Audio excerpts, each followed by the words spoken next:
You are not going to believe this story, but it is a true story, as true as I sit here writing it, as true as I will die in the morning. Yes, this story ends with my end, with my death tomorrow. I have always been a kind and loving person. Everyone will tell you this. They will also tell you that I have always loved animals more than anything. When I was a little boy, my family always had many different animals round the house. As I grew up, I spent most of my time with them, giving them their food and cleaning them. I married when I was very young, and I was happy to find that my wife loved all of our animal friends as much as I did. She bought us the most beautiful animals. We had all sorts of birds, goldfish, a fine dog, and a cat. The cat was a very large and beautiful animal. He was black all over, and very intelligent. He was so intelligent that my wife often laughed about what some people believe. Some people believe that all black cats are evil, enemies in a cat's body. Pluto, this was the cat's name, was my favorite. It was always I who gave him his food, and he followed me everywhere. I often had to stop him from following me through the streets. For years, he and I lived happily together, the best of friends. But during those years, I was slowly changing. It was that evil enemy of man called drink who was changing me. I was not the kind, loving person people knew before. I grew more and more selfish. I was often suddenly angry about unimportant things. I began to use bad language, most of all with my wife. I even hit her sometimes. And by that time, of course, I was often doing horrible things to our animals. I hit all of them, but never Pluto. But my illness was getting worse. Oh yes, drink is an illness. Soon I began to hurt my dear Pluto too. I remember that night very well. I came home late, full of drink again. I could not understand why Pluto was not pleased to see me. The cat was staying away from me. My Pluto did not want to come near me. I caught him and picked him up, holding him strongly.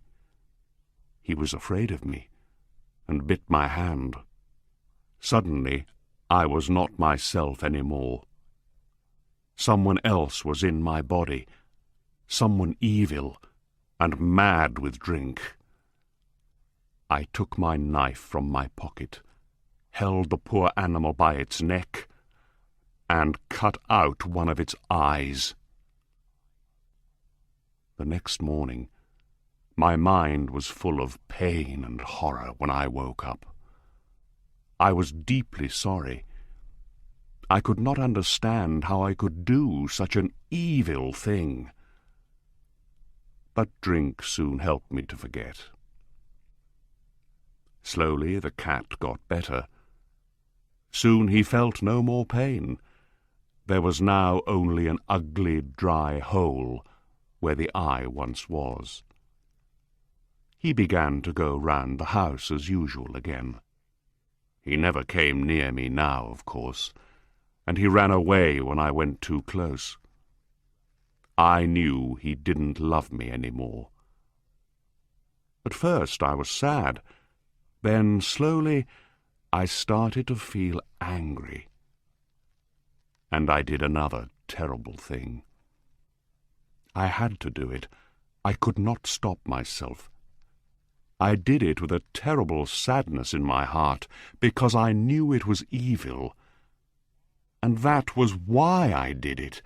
Yes, I did it because I knew it was evil. What did I do?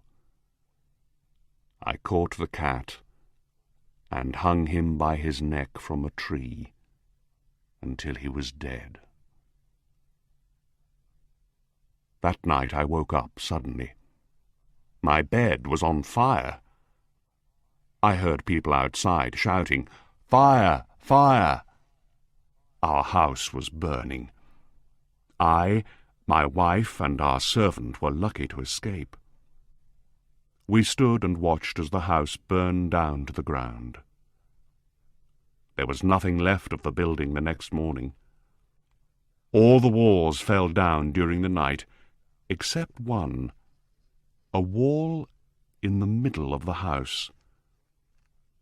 I realized why this wall did not burn, because there was new plaster on it. The plaster was still quite wet.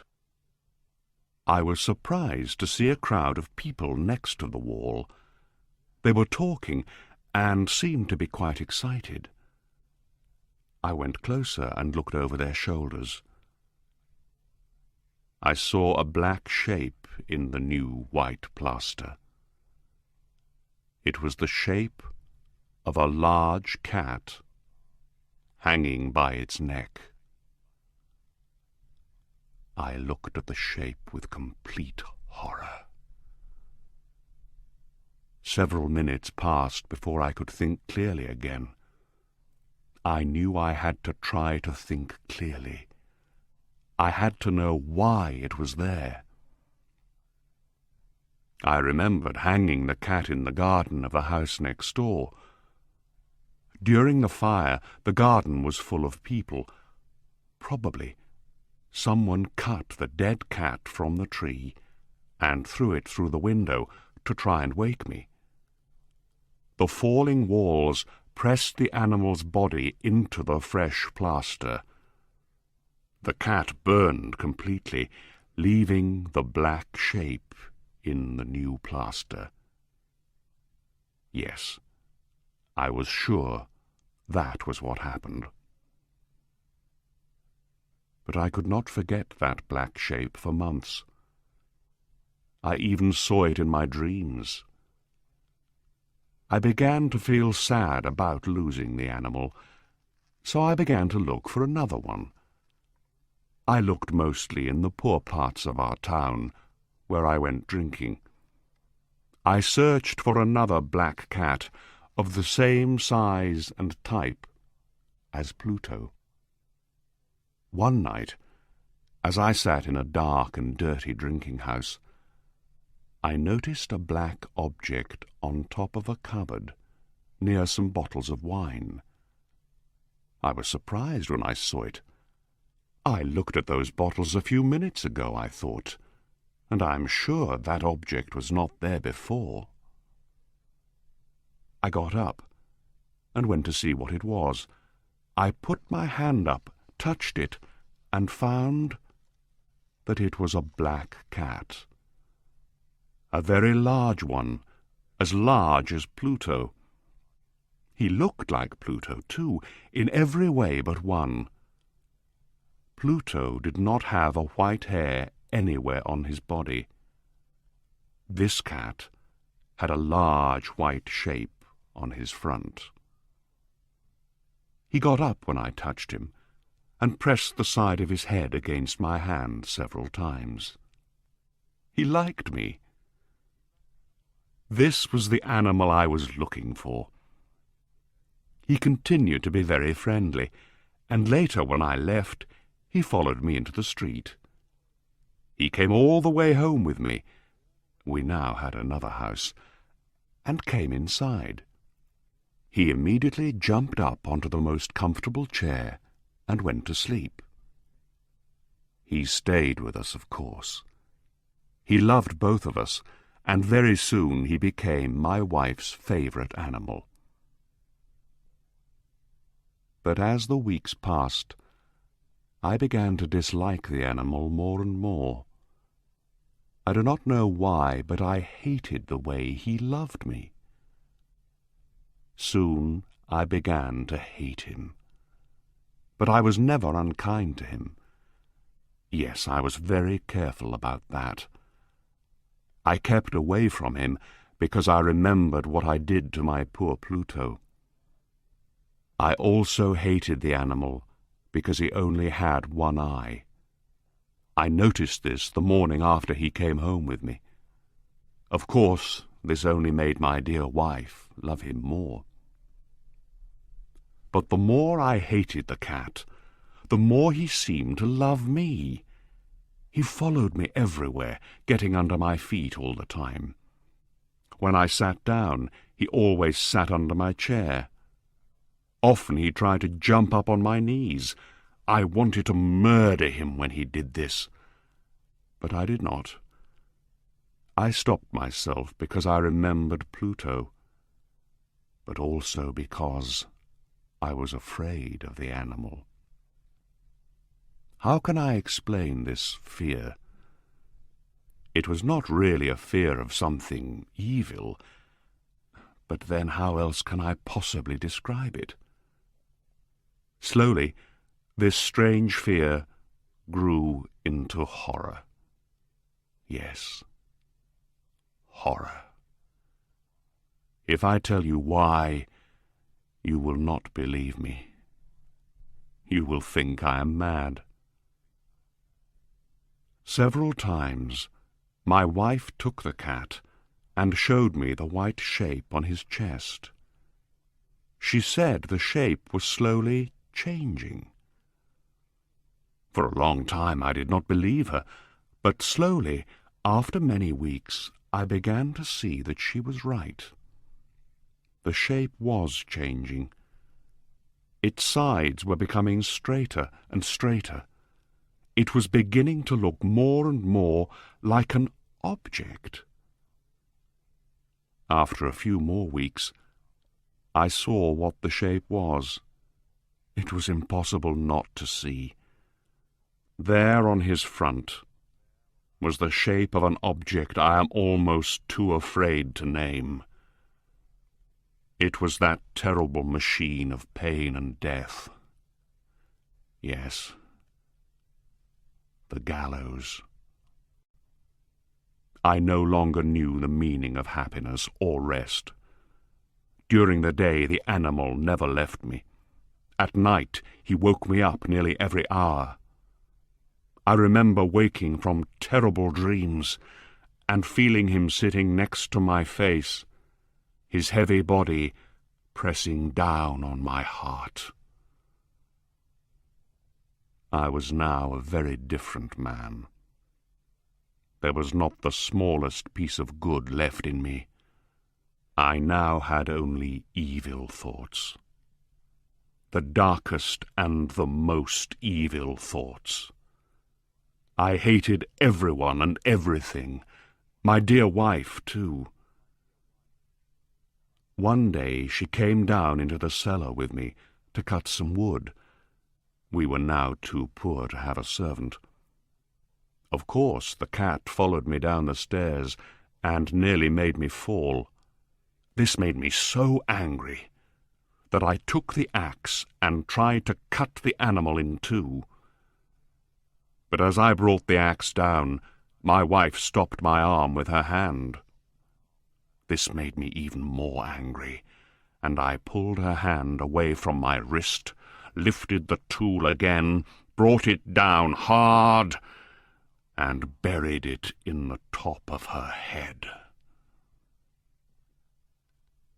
I had to hide the body.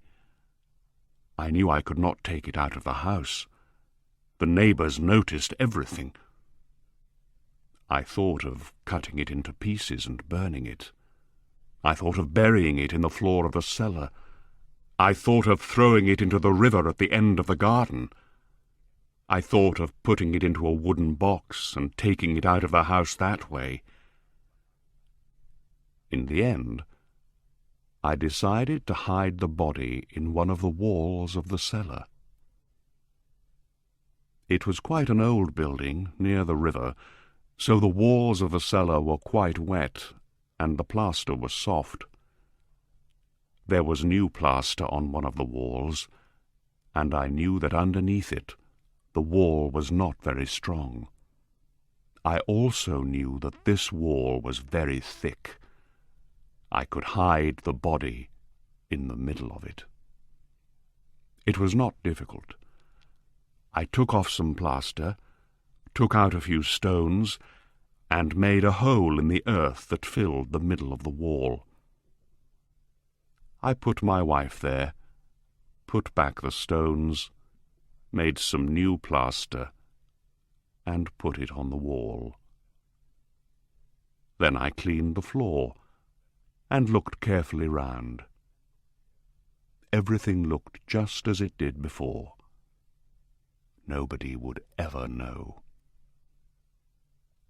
Next, I went upstairs to kill the cat.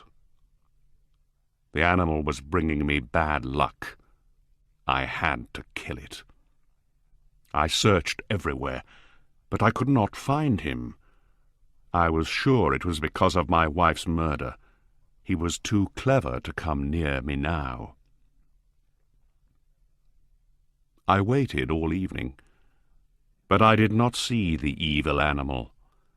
He did not come back during the night either. And so for the first time in a long time I slept well. When I woke up the next morning, I was surprised to see that the cat still was not there. 2, 3 days passed, and there was still no cat. I cannot tell you how happy I began to feel. I felt so much better without the cat. Yes, it was he who brought me all my unhappiness. And now without him, I began to feel like a free man again. It was wonderful. No more cat. Never again.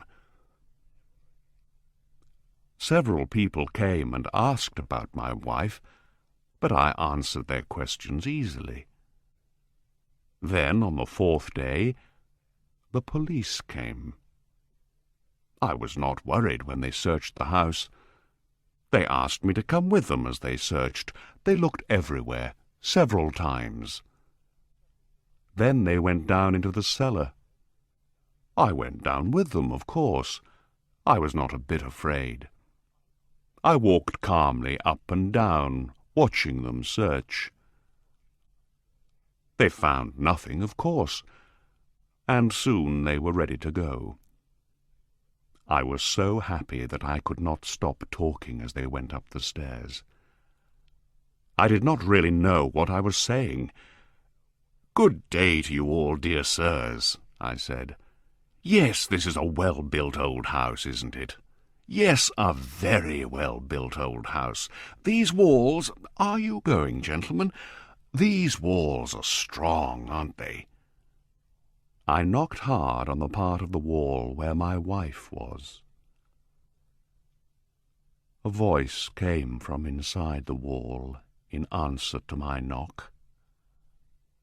It was a cry, like a child's. Quickly it grew into a long scream of pain and horror. I saw the policemen standing on the stairs with their mouths open.